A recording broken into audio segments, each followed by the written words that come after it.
I don't blame the pastors. I don't blame the church. I don't blame nobody outside of the person, because each individual has God within, and because each individual is responsible of who they become, is responsible of their destiny. And because God is spirit, and those who worship him must worship him in the spirit. Since God is spirit, that means that God is everywhere.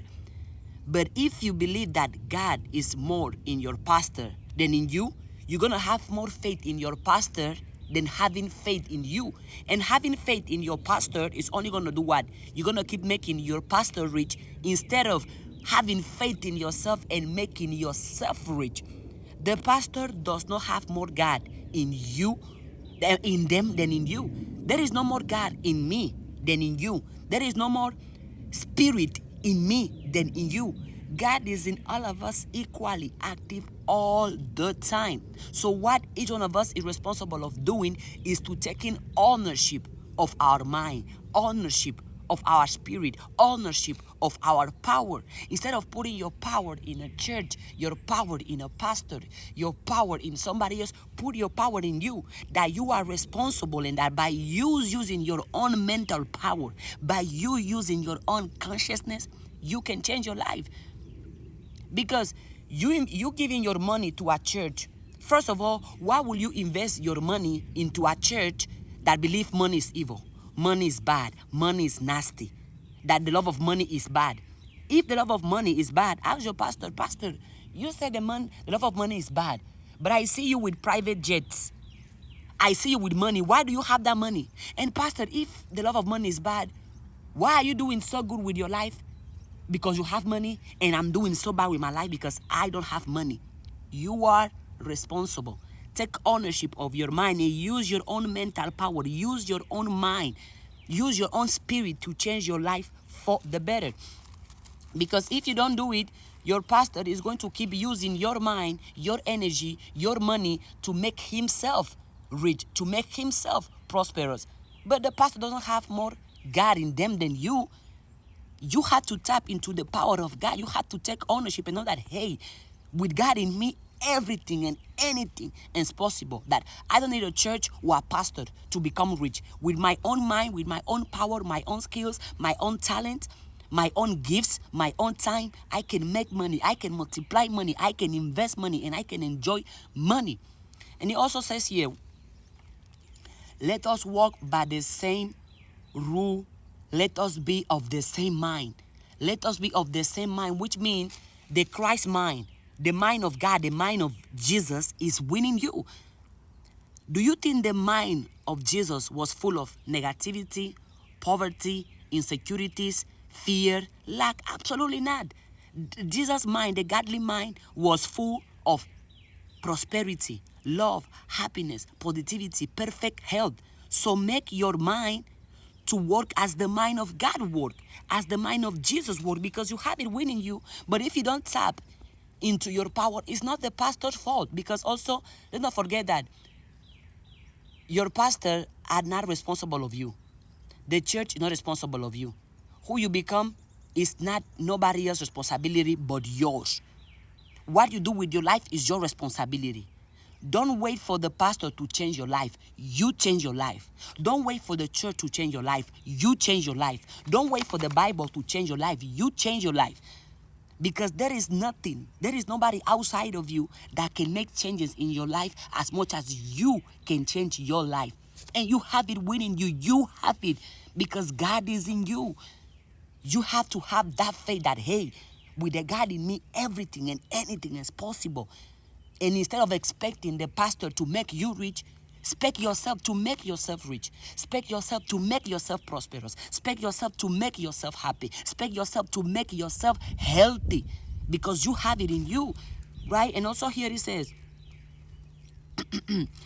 breath, whatever things are true, whatever things are noble, whatever things are just, whatever things are pure, whatever things are lovely, whatever things are of good report, if there is any virtue, and if there is anything praiseworthy, meditate on this thing. Meditate on positivity. Meditate on love. Meditate on perfect health. Meditate on wisdom. Meditate on inspiration. Meditate on money. Meditate on what is lovely. Meditate on what is happy. Meditate on what is positive. Meditate on what brings you wealth. Right? Stop waiting on your pastor. Your pastor are not going to do for you what you cannot do for yourself. Another verse, I can do all things through Christ who strengthens me. Through Christ, the Christ in you, the God in you. Not through your pastor, not through the government, not through the church, but through the power in you, but through the God in you. Also says here, be anxious for nothing, but in everything by prayer and supplication with thanksgiving, let your requests be made known to God. As you pray, believe that your prayers are answered. Have faith, have confidence. Whatever I'm praying for, I know it's already through. I know it's already happened. And because of that, I'm going to remain grateful. I'm just going to say thank you because I already have all that it is that I want to have. Let it mean to God, through the God in you, not through your pastor or through the church. You don't need somebody else in between for you to communicate with God because God and you are one. The creator and the creation are one. You don't need to have, the pastor in between. There is nobody in between you and God because you and God are one. Because God is spirit and that spirit is in you consistently all day, every day. But if you don't tap into the spirit of God in you, who are you going to blame? If you are poor, if you are sick, if you are miserable, if you are unhappy, blame yourself because you are choosing to not do what you know you must do for yourself. And you're going to wait and expect on the pastor. The pastor will save me. The pastor will fix me. The pastor will make me happy. The pastor will make me strong. The pastor will make me rich. No. Instead of you crossing your hand expecting from the pastor, expect from yourself. Say yourself, I'm going to make myself rich. I'm going to make myself happy. I'm going to make myself wise. I'm going to make myself prosperous. I'm going to make myself wonderful. I'm going to make myself rich. I'm going to make myself successful. Put those expectations on you and not in the pastor. The pastor does not have more God in them than you do.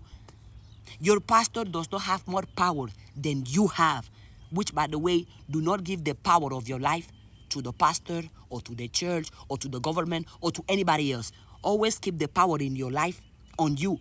Don't let nobody else and nothing else have more power than the power you have in your own life. God is in you, winning you. Right here it says too, and that day you will know that I am in my Father, and you and me, and I in you. God in you, winning you.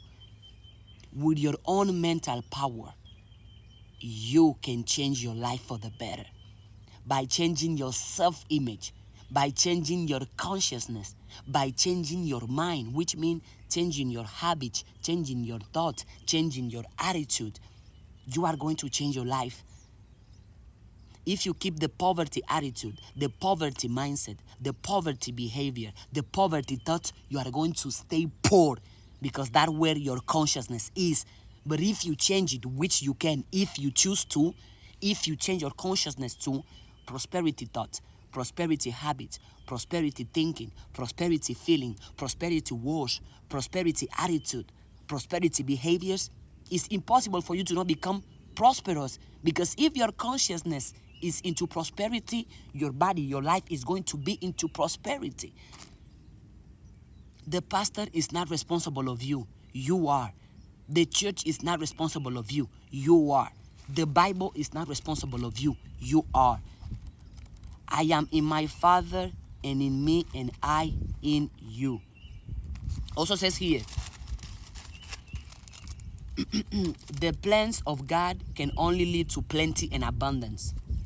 The plans of God can only lead to plenty and abundance. I am in Proverbs 21:5. The plans of God can only lead to plenty and abundance. But the plans of listening to other people or the people who want to keep you poor are only going to keep you poor. The plans of God can only lead to plenty and abundance. But the plan of everybody else, who's envy, who's negative, who complains and makes excuses, and who has a poverty mindset, can only lead to poverty. The plans of the God in you can only lead to plenty and abundance. Tap into the God in you. God is within. There is no more God in you than in the pastor. The pastor does not have more access to the blessings of God than you do. Tap into the God in you.